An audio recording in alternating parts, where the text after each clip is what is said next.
In this video, you will learn the 4 money rules you need to succeed in today's increasingly competitive and unpredictable financial world. Number 1, stop spending money on things that fall in value.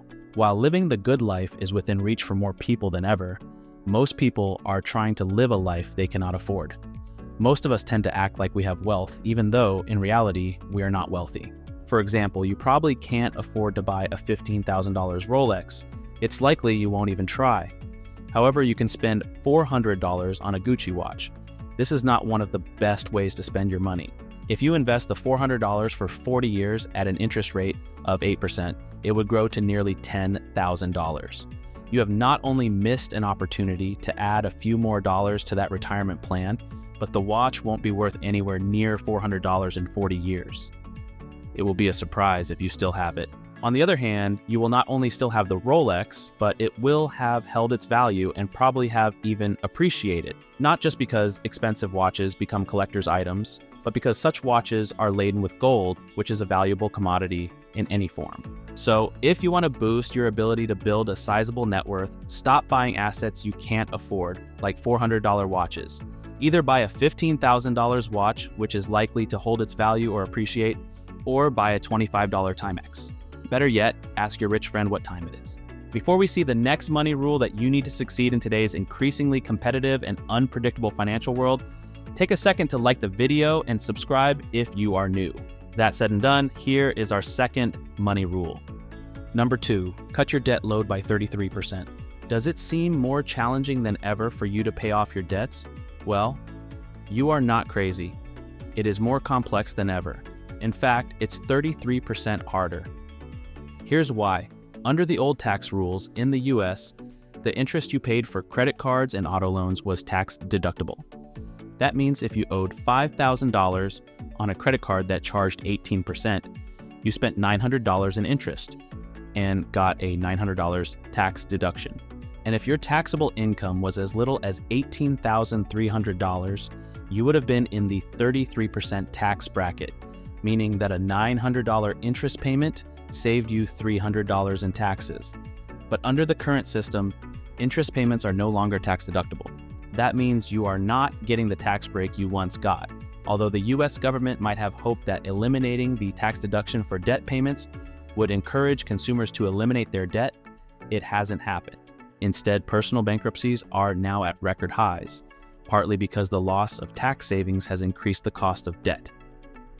Therefore, mortgages aside, if you must carry debt, you should take only 2/3 as much as you might have held back in the 1980s. Number 3, forget about getting married and focus on being married. If you are planning a wedding, please only spend what you have. And that applies to the parents and the bride and groom. Weddings are expensive. According to most estimates, the average wedding in the United States costs at least $15,000. You don't have to let a wedding send you into financial ruin. All you need to do, quite simply, is scale down. However, this is easier said than done.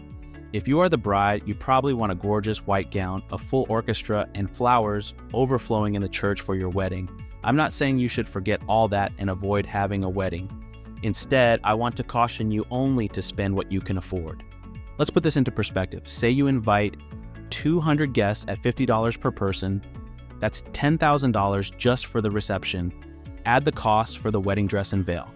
$1,000, a band, $2,000, photographer, $2,500, liquor, $2,000, limo, $250, invitations, $600, rehearsal dinner, $1,500, and clergy fee, $250.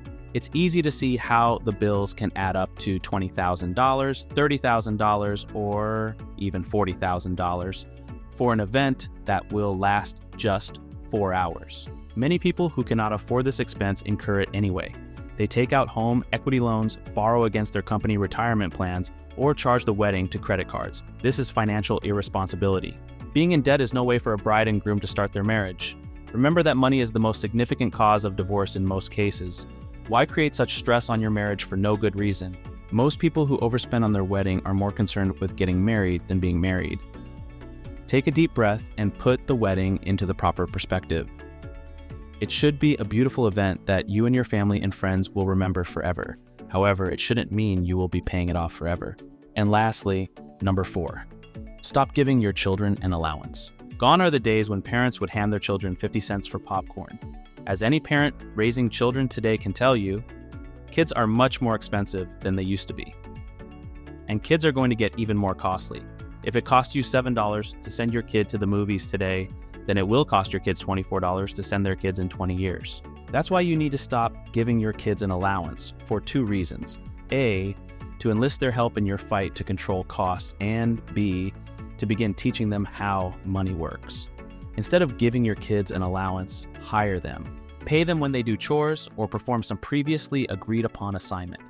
Just a few points to consider when you do this. Don't overpay them. If you move someone from welfare to employment, they should be able to earn more money than before.